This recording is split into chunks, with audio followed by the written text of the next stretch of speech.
Welcome everyone. In this video, we're going to be looking at properties of matter. We're going to divide this into physical properties as well as chemical properties. Let's take a look at physical properties first. Basically, if you look at the definition, it's the characteristics of a substance that can be observed without altering the identity of the substance. I underline the keyword identity. Think of a substance has physical characteristics. For example, if we look at a person has a certain height, weight, hair color, eye color, skin color, gender. These are all physical characteristics that a person has. Well, chemicals also have physical characteristics that describe them. For instance, a chemical has its own density. It might have a color. For instance, water, it happens to be colorless. Sulfur happens to be yellow. So you'll see that different substances have a certain color, a certain density. Other properties include melting point, boiling point. Using water as an example, the boiling point of water is 100 degrees Celsius. The melting point, which is also the freezing point, is 0 degrees Celsius. If you go below 0, water freezes. If you go above 0, water will melt. Other properties of matter include the state of matter in which the substance is found in, whether it's a solid, liquid, or a gas at room temperature. For instance, many metals, pretty much all metals at room temperature are solids. The one metal that is a liquid at room temperature would be mercury. So these would be examples of physical properties. Now, physical properties can be described either as extensive properties or intensive properties. We can apply this concept to chemical properties as well. What I'm going to do is I'm going to focus on physical properties being either extensive or intensive. Here's the difference.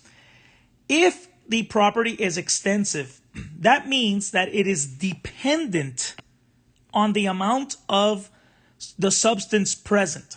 For instance, look at the three examples I listed here: mass, length, and volume.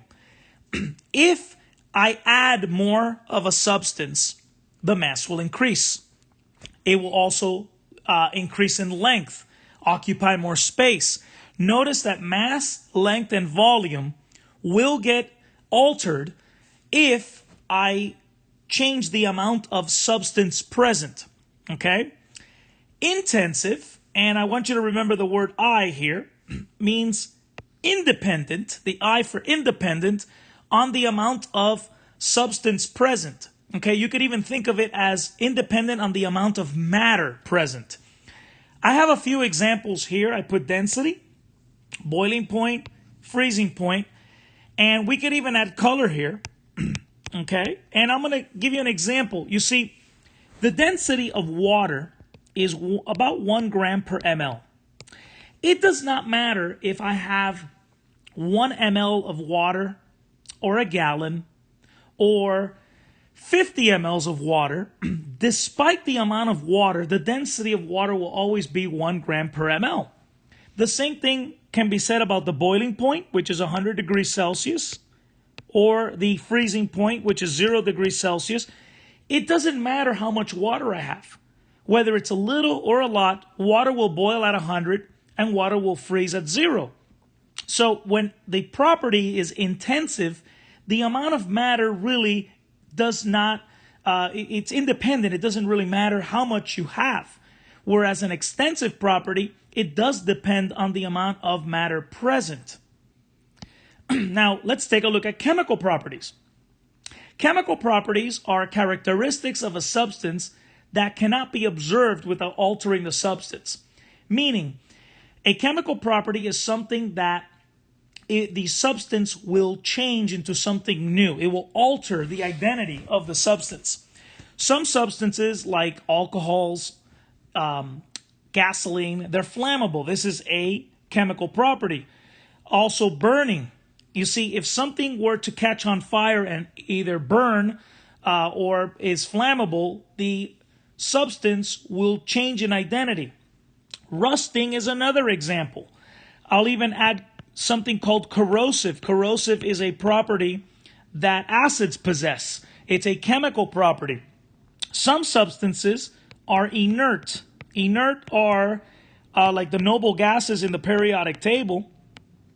Inert means that it does not react. When something is inert, it's not reactive. And the fact that it's not reactive would be its chemical property, the ability not to react. So these are examples of chemical properties. Now, we're going to talk about the difference between a chemical change versus a physical change. So a chemical change would be when a substance undergoes a change in its identity, in its chemical properties. When a chemical change occurs, you make something new. It has a new identity, new properties. An example I wrote here is the burning of wood. When wood burns, new substances are made that weren't there before. Okay? In fact, water vapor and carbon dioxide gas are produced when something is burning. Now, what I'm going to do is I'm going to write a list of some key terms that represent chemical changes. Well, we know burning is a classic example. When you see that something is burning, think that it's a chemical change. Let's put some others. We mentioned rusting a little while ago. Rusting is a chemical change. And here's a couple of others. If something explodes or ignites. These are also examples of something undergoing a chemical change. I'm going to add a few more. Especially, here's some good ones. When you are cooking, that's a chemical change. When you are, let's say, frying an egg, that's a chemical change. Or baking brownies. Baking would be another chemical change. These are just some examples. If something oxidizes, that's a chemical change. If something tarnishes, when something tarnishes, it means that the color changes. In fact, we'll look at this in a moment. A color change is an indicator that a chemical change took place.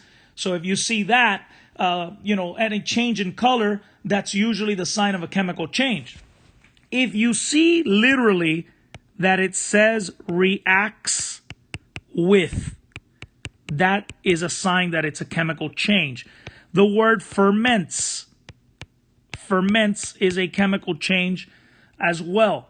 There's just many terms that if you see these key terms, you'll know that you're making something brand new. And that is the key of a chemical change, that you are making something new with new properties.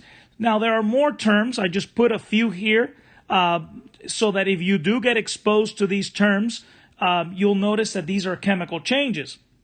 Now, on this page, these are signs when you're doing an experiment that a chemical change took place.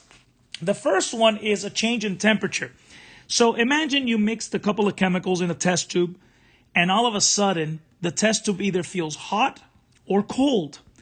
It doesn't matter which extreme. If there's a change in temperature, okay, that indicates that a chemical change took place. Now, I put here release of heat. If chemicals release heat, the test tube will get hot. And usually this is a sign of a reaction that is exothermic. If the test tube gets cold, then that would be an endothermic reaction. In an endothermic reaction, heat is absorbed, so the test tube will get cold. Now, number two, very popular observation. If you see that all of a sudden you have bubbles or fizzing, that means that a new gas was produced. So that observation of bubbling or fizzing is an indicator that there is the formation of a brand new gas. Number three, change in color. Usually when there's a color change, that indicates that it's a chemical change. For instance, if the leaves, or when the leaves change color, they usually go from green to, let's say, brownish. The texture of the leaves changes. It acquires a new identity, new composition. Another example would be, for instance, if you have a chemical that is red and you add another chemical and all of a sudden it turns blue, that's usually a sign that a chemical change took place. Now, one exception that I can think of is if I were to add food coloring to water, Yes, it does affect the color, but it's still water. Water still retains its own properties. So adding food coloring to water would be a physical change, even though the color did change. That would be one of those exceptions. Now, number 4 is a very interesting one. If I mix two clear liquids, you would expect the test tube to remain clear. Sometimes we mix chemicals and we see a cloudy substance appear, and then after several seconds or minutes, it settles at the bottom and you could see that it's actually a solid that comes out of solution. We call this solid a precipitate. So a precipitate is basically a solid that separates from solution. The precipitate could be many different colors. White is the most common color for a precipitate, but I've seen precipitates that are yellow, blue, and other colors as well. So when you do see a precipitate, that is definitely a sign that a chemical change took place. Now I have some pictures to show you. Here is the change in temperature. Remember, whether it's hot or cold, if there's a change in temperature, that is a sign that a chemical change took place. Here's the color change that we talked about earlier. So if you see a change in color, pretty much that's a sign of a chemical change. And then if you look here at the bottom of this test tube, you can see there's a white precipitate that is starting to settle at the bottom. And again, anytime you see a precipitate, that means that a new chemical was made. It was not there before. And as long as you make something new, that is definitely a sign of a chemical change. Also, you can see here as this substance is mixing with the water, it's reacting, and a gas is being made. This would be perhaps maybe if you put Alka-Seltzer into water. The water and the Alka-Seltzer tablet, they react, and carbon dioxide gas is produced as a result. And whenever a gas is made, you will see it as bubbles coming out of solution, as you can see in the picture. Now, there's a fifth one here I didn't mention before, but if you have light being produced, for example, this glow stick, if you activate the glow stick and the chemicals mix, you will notice that light is a byproduct, and that is a chemical change taking place. There's a lot of organisms that can produce their own light, like fireflies produce light. Fish that live deep in the ocean where it's pitch black, they are able to produce light. It's called bioluminescence, and that's a chemical reaction that, as a byproduct, light is made. Definitely, it's a sign of a chemical change. Now, let's take a look at physical changes. When a physical change takes place, it occurs without a change in composition. You see, the substance might appear different, but it's still the same substance. There is no change in identity, okay? I'll give you some examples, but the substance might look different, but it's still the same substance. For instance, I got a few terms here that I wrote, like crushing ice, for instance. It's still ice. It's just in smaller pieces. We could say the same thing with tearing a piece of paper. Even though it's in smaller pieces and the appearance is different, it's still paper. Grinding, okay, like grinding, let's say, pebbles into smaller pieces. Again, that is still an example of a physical change. Changes in state of matter, we're going to be talking about that one in just a moment.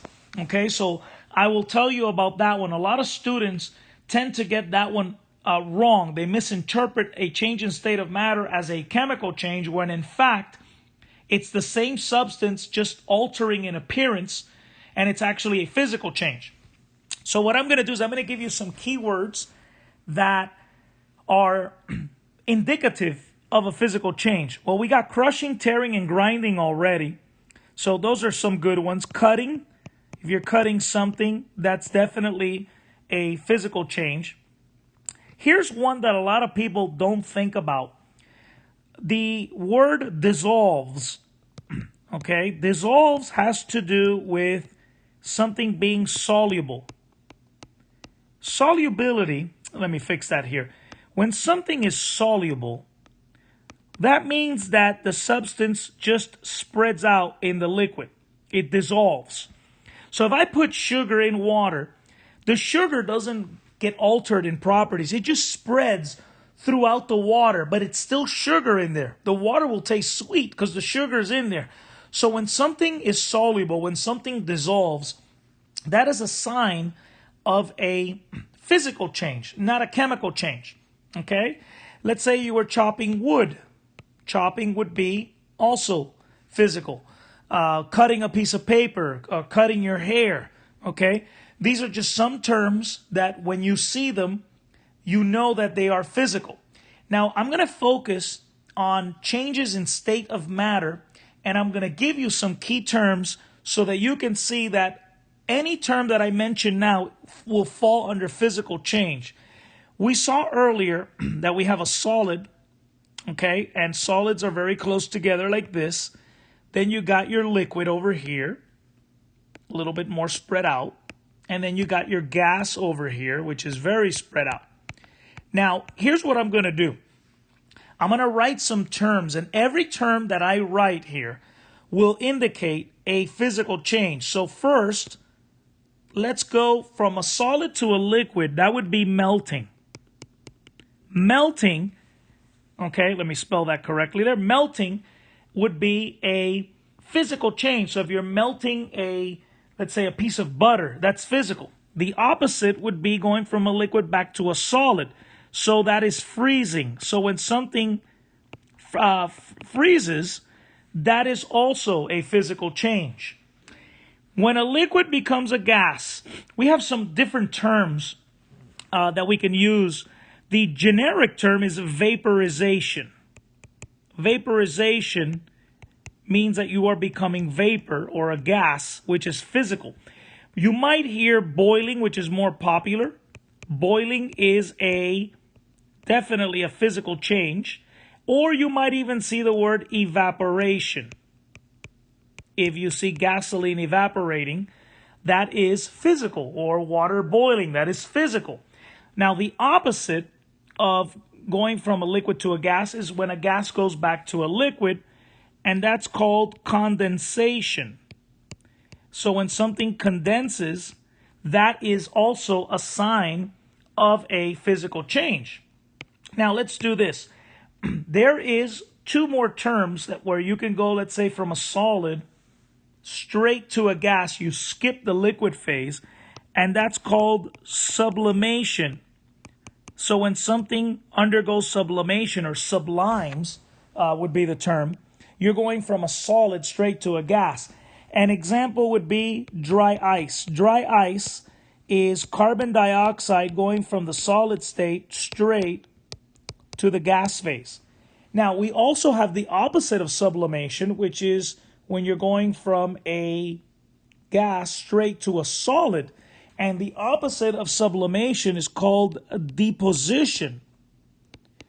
Deposition is also a physical change. So, deposition, a good example would be the formation of hail. Hail, you have water in the air in the gas phase, and it never becomes a liquid. It becomes little chunks of ice. It goes from a gas and it goes straight to the solid phase, skipping the liquid phase. So sublimation, deposition, melting, freezing, vaporization, boiling, evaporation, condensation, all of these represent changes in state of matter. And whenever you're changing state of matter, that would fall under a physical change. So it is very important that you know the difference between a physical change versus a chemical change. One of the things I did in the video is I put a lot of key words to help you categorize the two types of changes. Okay?